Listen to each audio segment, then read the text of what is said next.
Bienvenidos. Hace un tiempo a esta parte surgió una discusión impensada, la de la posibilidad de que la Tierra sea plana.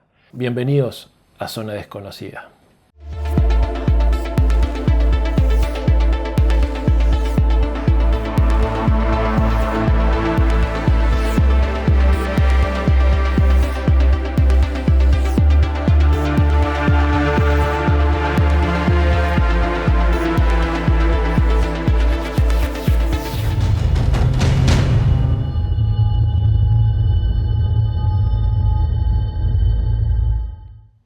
El siguiente tema que vamos a tener hoy es un tema que realmente discutimos bastante con la producción para saber si lo íbamos a tocar o no en esta temporada. Pero por insistencia básicamente de ustedes, decidimos hacer un informe y discutir seriamente el tema del terraplanismo.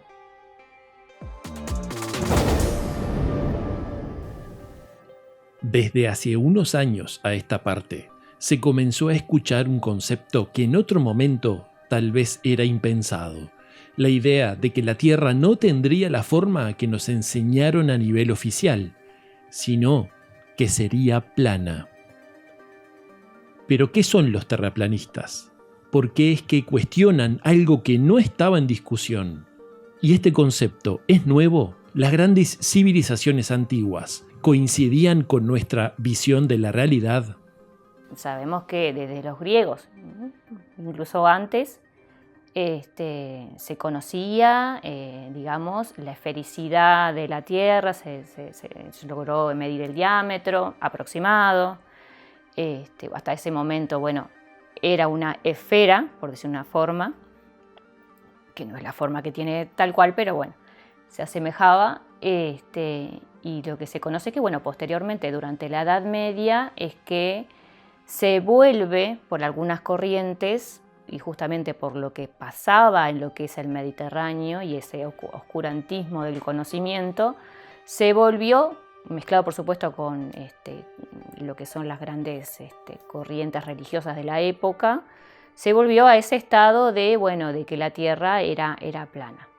El proceso de terraplanismo se da con el teocentrismo católico, donde plantea que Dios es el centro de todo, entonces se plantea que la Tierra lo rodea, entonces si es el centro no puede ser una esfera.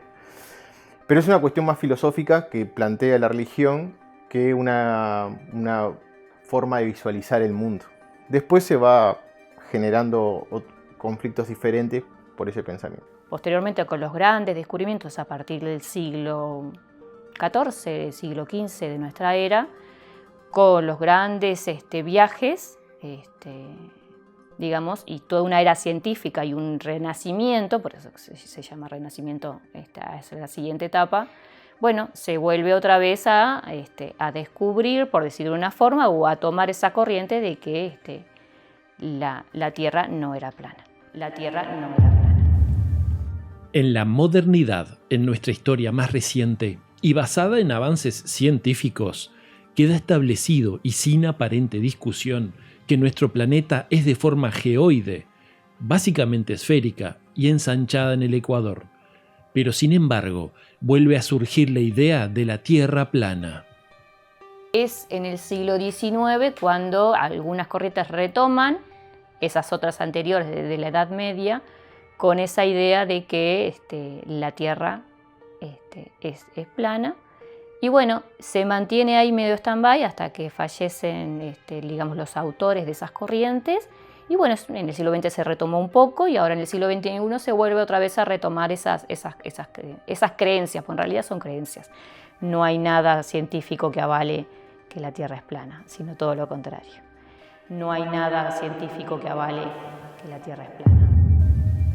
Aunque sea difícil de entender esta discusión, nos preguntamos: ¿qué es lo primero que hace sospechar a quienes creen en que la Tierra no tiene la forma que nos enseñaron? Y el momento que tenés tratados en diferentes lugares, desde la valla australiana de un muro de 5.600 kilómetros, después tenés la valla antártica prácticamente, ¿no? La restricción y el tratado antártico, y después todas las teorías que vienen en base de las fotografías, en base de la Tierra, ¿no? De satelitales puede ser también, o desde ciertas alturas también de los aviones, ¿no? Que se usan los famosos lentes ojo de pez. Tratados en diferentes lugares. Uno de los elementos fuertemente discutidos por parte de terraplanistas son los mapas utilizados en el mundo. Desde Ptolomeo, desde los periodos de Alejandro, después del fallecimiento de Alejandro Magno, el primer mapa diseñado, que hoy en día todavía existe, uno lo puede recurrir tanto de forma digital, porque no creo que se lo presten en una biblioteca, está diseñado dentro de un formato donde la Tierra es redonda. Porque todo lo que es globo terráqueo no sirve tampoco con fines de estudio. Es más, tú compras un globo terráqueo, lo das vuelta y abajo dice que no sirve, terminante no sirve para fines de estudio. Y los planos, desde militares, incluso, bueno, terrestres en general, todo es plano. O sea, todo se basa en un objetivo y es plano, ya está. Todo es plano. O sea, todo se basa en un objetivo y es plano. Dentro de la concepción terraplanista existe un mapa que toman como base para demostrar el supuesto engaño. Se trata del mapa Urbano Monti, el cual aparece rodeado por una gran y extensa línea de tierra, que en la mayoría de los casos lo nombran como un gran muro de hielo, el cual rodearía la Tierra, marcando el límite del mundo conocido. Urbano Monte. Las cartografías de Piris Rey, el mapa de Hereford, Fran Mauro. Hay mucha cartografía, los ojos del pasado hablan por sí solos. ¿Por qué son las cartografías más costosas del mundo y son las más inciertas para la NASA y para el mundo entero? La concepción de que el mapa, el Urbano Monti, tiene como alrededor una especie de tierra y está concentrado un montón de islas, se da por una sencilla razón de cómo se ve y cómo se puede representar el mundo. En el sentido de que si nosotros vemos en el centro, está el Polo Norte. Que en ese periodo de tiempo el Polo Norte se creía que eran islas cubiertas de nieve. Con el correr del tiempo eso se disuelve y hoy en día sabemos que es todo hielo. Entonces, imagínense en esto, yo agarro el Polo Norte y dejo caer el mundo. Cuando dejo de caer el mundo para que quede como una esfera, todas las tierras que rodean los continentes se transforman en la Antártida. Fundamentalmente en las redes sociales y entre los seguidores del terraplanismo, se maneja la idea de que el mundo, como lo conocemos, estaría rodeado por un gran muro de hielo. ¿Existe referencia arqueológica a ese muro de hielo o tierras que no son reconocidas oficialmente? Nada, arqueológicamente nada. Es más, si uno toma esas corrientes y qué es lo que dicen, por ejemplo, es interesante porque ese muro de hielo específicamente lo toman como centro al Ártico, y el Ártico está en el norte. ¿De dónde salen las corrientes? Del norte. Entonces ahí, como yo te digo, que hacer una historiografía de ese pensamiento a nivel social y cultural, de quiénes emiten esas teorías y quiénes lo siguen. Tenemos algunas islas mismo dentro de este mapa que incluso tenemos islas que son mitológicas del folclore irlandés. ¿Y esto por qué se hacía? ¿Por qué se colocaban estas islas o estos lugares que no existen en la actualidad? Es un registro de autor. Yo lo que conseguía con este mapa es que otra empresa que también fabricara mapas no copiara mi mapa y lo vendiera como tal, no lo vendiera como propio. Porque hoy en día se sigue haciendo en los mapas, se siguen colocando, por ejemplo, ciudades de papel, que son ciudades que no existen, que evitan que una empresa que fabrica mapas me copie el mío. Entonces, si yo agarro y digo, esta ciudad la invento, la pongo en un punto que no es importante, y otra empresa publica un mapa y tiene esa ciudad, yo sé que me lo copió. Entonces puedo ir con el copyright y denunciarla. Otros argumentos que mencionan los defensores de la teoría es que los vuelos comerciales realizarían una extraña trayectoria que no se condice con la esfericidad de la Tierra y sí coincidiría con una disposición de los continentes como mencionan los mapas de los terraplanistas. El tema de los vuelos, que es otro punto muy importante. Al vuelo te lo hacen más largo. Y un tip muy importante a saber que tú no sabes ni coordenadas, ni millas, ni nada. Y a ti te ponen un cartel y te dice bienvenido a la Antártida. Y te llevan a la isla Rey Jorge, que está muy alejado del plano antártico. Y te dicen, bueno, acá realmente llegaste a la Antártida. Te ponen un cartel, vos vas a creerlo. Porque el avión te llevó a ese lugar, hay más gente que lo documenta, sí, yo fui, y con el yo fui, realmente estás creído de que fuiste a un lugar que ni siquiera es el lugar real. Entonces, desde ahí ya nos da el punto de pensar todas las teorías que puedan venir con respecto a los vuelos, que los hagan más largo, ¿no? Que los hagan más largo y aparte que lo hagan siempre en un circuvuelo, por decir así, ¿no? Un circuvuelo, por decir así, ¿no? Un ámbito en el que existe una fuerte argumentación es en los mapas, los cuales marcarían incongruencias oficiales, según el terraplanismo, claro, además de que denuncian la existencia de seres mitológicos que también habrían sido ocultados al público. Vamos a encontrar que muchos de estos mapas tienen zonas desconocidas al día de hoy, tierras que han desaparecido, lugares marcados con seres mitológicos, ¿sí? Lugares marcados con diferentes seres o monstruos dentro del océano.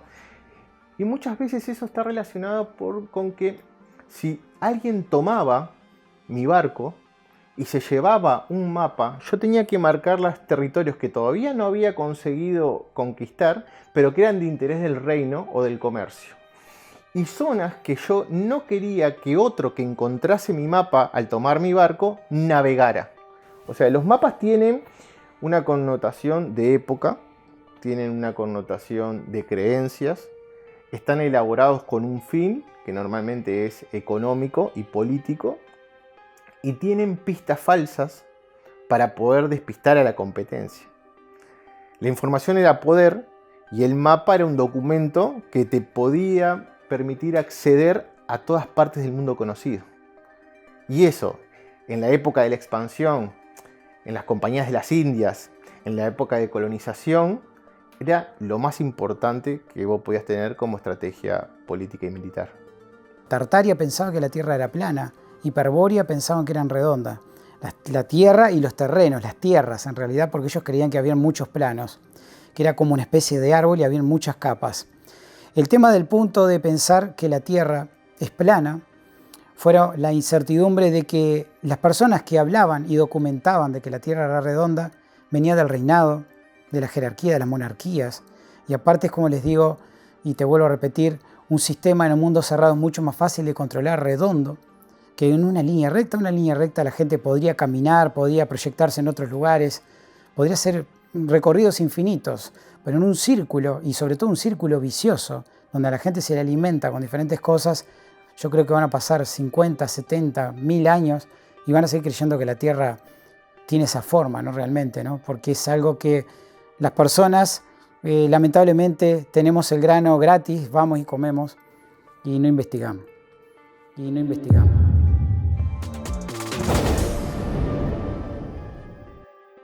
Quiero invitarlos a mis actividades, mis cursos, mis talleres, mis conferencias. Pueden buscar toda la agenda de actividades en Facebook, Universidad Holística. Ahí encuentran todo lo que vamos a estar impartiendo en los próximos tiempos. Vamos a una tanda de virales o noticias que aparecen en las redes, analizadas por Jorge Umia. El mundo de lo anómalo, lo extraño en cuanto a noticias se refiere, no escapa al de otros ámbitos. Cada tanto, artículos o publicaciones que habían aparecido en un momento toman fuerza y resurgen debido a una contingencia puntual que las reflota. En 2021, el periodista estadounidense Jeremy Corbell compartió un video que afirmaba había sido registrado en el barco de la Marina de Estados Unidos, el USS Omaha, en las costas de San Diego en el año 2019. En él se puede ver un objeto que sobrevuela el agua y de pronto se sumerge. Se escucha también la reacción del personal a bordo mientras observaban el evento. Break Omaha, pick me kid, Rocco Peralta, pass ability to launch helo ASAP. splash to get bearing and range. Sure. You got 2 winds, 30 knots. Keep going, bro. Let's go down. We're making 10, so we could probably bring that 35 relative feet. Sir. Yeah, I'll bring it down. We got a lot of white water out there, some 6-foot swells. Whoa, it's getting close. Yeah, we have 31 knots sustained wind, topside, gust of 40. Whoa, splashed. Splashed. Mark bearing and range. Por supuesto que este hecho recuerda lo testimoniado por muchas personas que afirman haber visto un objeto desconocido entrando o saliendo del agua. Los OSNIs, objetos sumergibles no identificados, han sido parte del fenómeno de avistamientos desde hace mucho tiempo. No es propio o exclusivo de los tiempos actuales. La sumatoria de todo lo que viene sucediendo en torno a este tema en los últimos años ha traído de vuelta una grabación hecha en 2002 en Japón. En esas fechas, un equipo de la JAMSTEC, sigla en inglés de la Agencia Japonesa para Ciencia y Tecnología Marítimo Terrestre, maniobraba un vehículo operado remotamente que estaba sumergido a más de 400 metros de profundidad cuando de repente algo extraño sucedió.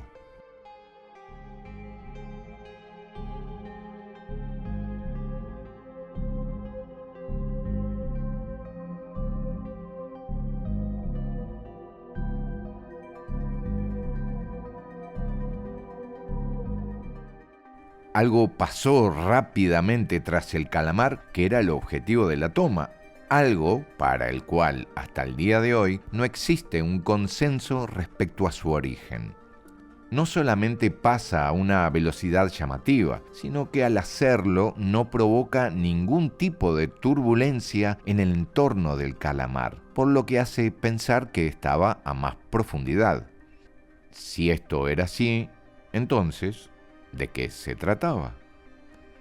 Claro que las afirmaciones de que se había captado a un OVNI estuvieron sobre la mesa casi de inmediato, porque, además, es bueno resaltarlo, el video está disponible en la página oficial de la agencia japonesa.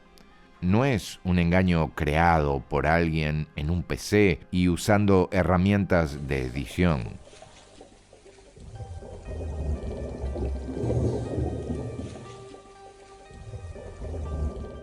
También se hipotetizó de que podría tratarse de un pez conocido como frostfish, entre otros candidatos, el cual tenía una apariencia que podría haber reflejado la luz del vehículo submarino y mostrado ese aspecto tan luminoso.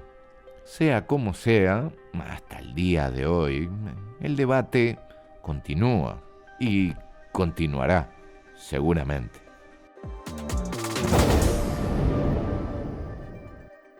Recuerden que pueden comunicarse con nosotros a través de las redes, Zona Desconocida en Facebook, Zona Desconocida en YouTube, también pueden seguir nuestros programas ahí en YouTube, y también Zona Desconocida ZD en Instagram, o si no, en mi Instagram personal que es @HenryHellenser. Ya venimos.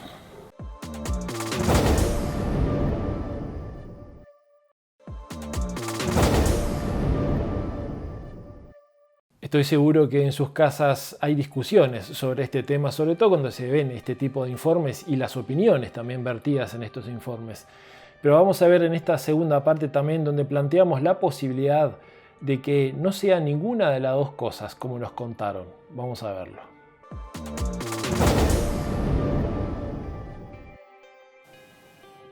Evidentemente, la discusión sobre la forma de nuestro planeta no tendría sentido. Parece inerte y hasta ridícula. Pero de ser así, ¿por qué tanto auge y crecimiento entre sus seguidores? ¿Cómo podríamos explicarlo? Ahora bien, yo creo que lo que pasa, esto es a modo personal, en el siglo XXI es que en cierta forma, en lo que es el común general de la gente, hay como un descreimiento en la ciencia, que eso encima ayuda a que haya más adeptos hacia otro tipo de teorías. Se ha exagerado tanto en el tema de que todo tiene que pasar por la ciencia o por el método científico, el cientificismo que yo le digo, se ha exagerado demasiado, que hay gente que, claro, al tener tanto de algo se vuelve hacia atrás y hacia otras corrientes. Me parece que hay un poco de eso. Aquella vieja frase, no importa la forma de la Tierra, lo que importa es el contenido. Eso es lo primordial. Y segundo, un punto muy en cuenta a tener es saber lo que está pasando, que eso es muy importante también, y de ahí desarrollamos y vemos si realmente la Tierra es redonda o plana. Desarrollamos y vemos si realmente la Tierra es redonda o plana. Las diversas culturas anteriores, como sumerios, egipcios, mayas, incas, tenían conocimientos astronómicos que coincidían con los nuestros y un concepto del planeta Tierra inmerso en un sistema como el que conocemos. Tanto los mesopotámicos, digamos lo que es India, China, tenían un conocimiento muy vasto en base a la observación del cielo. Por supuesto que ahora incluso hay arqueoastronomía, y quienes son astrónomos generalmente o astrofísicos que se dedican justamente a estudiar lo que era el cielo en esos momentos y cómo se expresaba, o cómo lo expresaban esas civilizaciones en los textos antiguos. Entonces son datos muy interesantes porque en realidad se conocía mucho, pero siempre en base a todo a la observación. Y lo que sí hay una particularidad que la mayoría de las sociedades antiguas toman al cielo como un domo, ¿sí? Entonces capaz que de ahí también habría que ver si no se toma, si este tipo de teoría como el terraplanismo no toma parte de eso como fuente para crear que hay un domo, En caso de que la Tierra fuera plana, ¿cómo se explica el funcionamiento de los satélites? ¿Acaso tampoco serían reales? Tú nunca te pusiste a pensar qué combustible usan los satélites realmente, ¿no? Porque nunca se terminan y pueden estar allí 30 o 40 años. Ellos te dicen que se alimenta con los paneles solares y que eso recarga. Pero comprobadamente, y físicamente, las baterías no resistirían nunca 50 y 60 años cargando por solar. No hay una energía de eso. Recién ahora sacaron una pila que tiene una autonomía de 50 años. Es una pila atómica, ¿sí? Y recién ahora esa tecnología se estaría desarrollando, que incluso no tiene riesgos de que explote ni de nada, ¿no? Tiene varias capas de plutonio, uranio. Es una tecnología nueva, pero yo estoy seguro que los satélites vuelan con globos de helio. Es más, hay videos de eso, que incluso si tuviera la oportunidad de compartirlo, los compartiría, donde se ven que salen globos de helio, los impulsan y quedan allí flotando, años por años. Los impulsan y quedan allí flotando, años por años.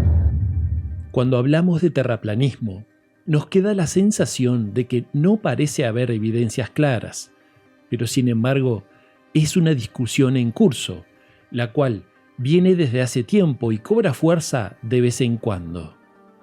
En el siglo XIX y actualmente siglo XX, siglo XXI, a veces tenemos una idea muy romántica de lo que es el pasado. Y dentro de ese romanticismo, se creó en el siglo XIX, final del XVIII, principio del XIX, una idea que todo lo antiguo, ¿sí?, era más retrasado. Que no había tecnología, que aquello, que lo otro. Todo.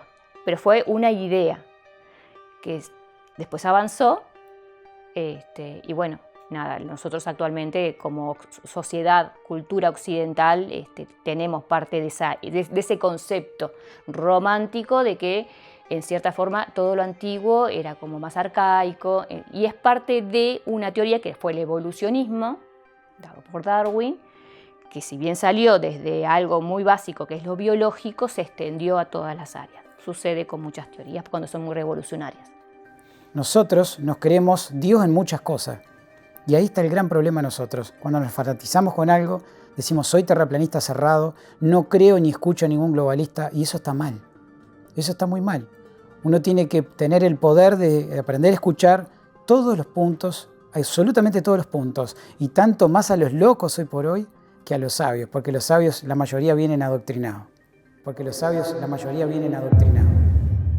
Sin duda, siempre habrán personas que más allá de las evidencias tendrán sus propias convicciones y cuestionarán los hechos.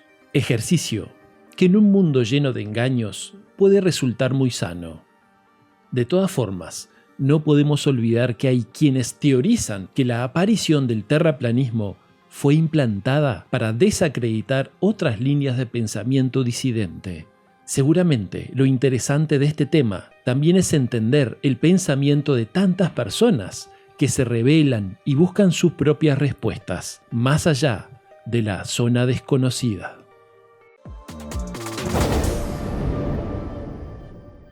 Esta teoría conspirativa o esta línea de pensamiento y a mí me gusta analizar más allá de las opiniones que intento siempre atenderlas y escucharlas, más allá de que a veces suenen poco sustentadas en algunos casos. Es increíble ver cómo esto se podría explicar con otra teoría conspirativa. ¿Qué quiero decir? Desde hace un tiempo a esta parte han empezado a haber personas que tienen una cabeza, un pensamiento disidente, con diversas cosas que pasan en la humanidad, desde el clima, el supuesto cambio climático, bueno, pasó también durante la pandemia que muchas personas se irrumpieron en escena diciendo que era todo una mentira. Y aparecieron varias teorías conspirativas últimamente y algunas un poco más sustentadas que otras. Pero es curioso ver, decía, cómo a partir de esta irrupción de líneas de pensamiento diferentes fue que apareció el terraplanismo. Más allá de que sí, hubo gente que pensó esto hace mucho más tiempo, pero a nivel general, a nivel genérico, a nivel masivo, es bastante reciente. Y apareció con fuerza el terraplanismo justamente cuando empezaron a haber más teorías conspirativas o más personas pensando diferente. Más tal vez personas disidentes a lo que dice el sistema. Y esto a muchos los hace pensar, por ejemplo, ¿no habrá sido que el terraplanismo se fogoneó también por estas propias autoridades para que en caso de que pienses diferente, también se te señale y se catalogue como terraplanista? De hecho, esto está pasando.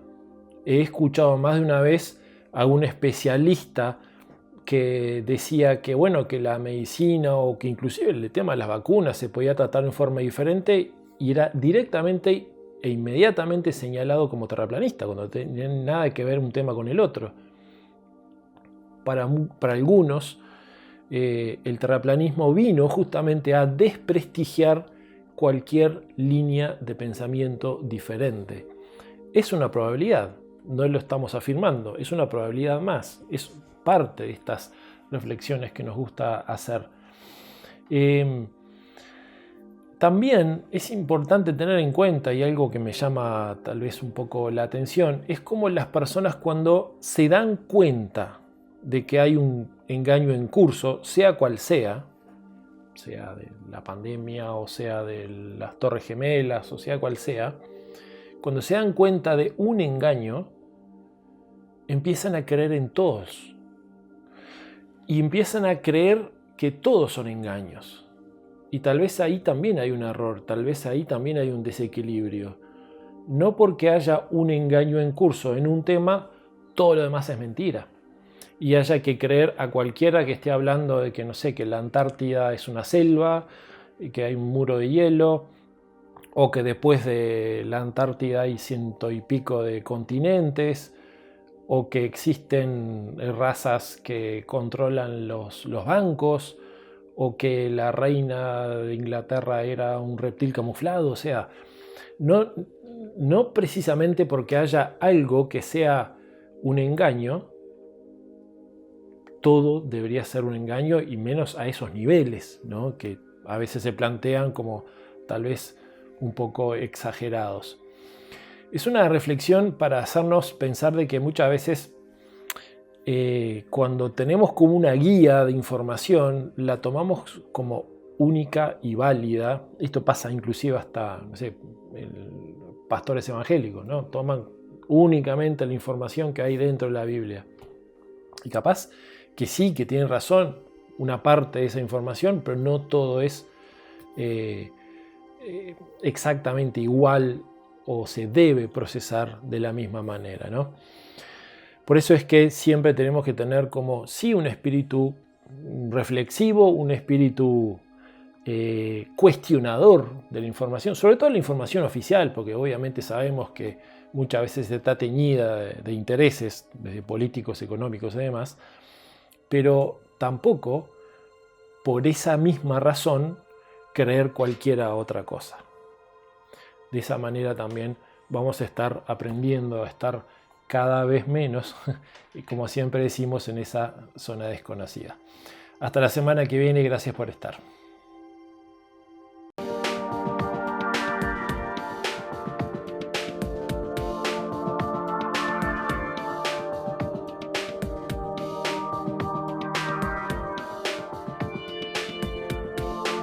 Miles de almas sin hablar.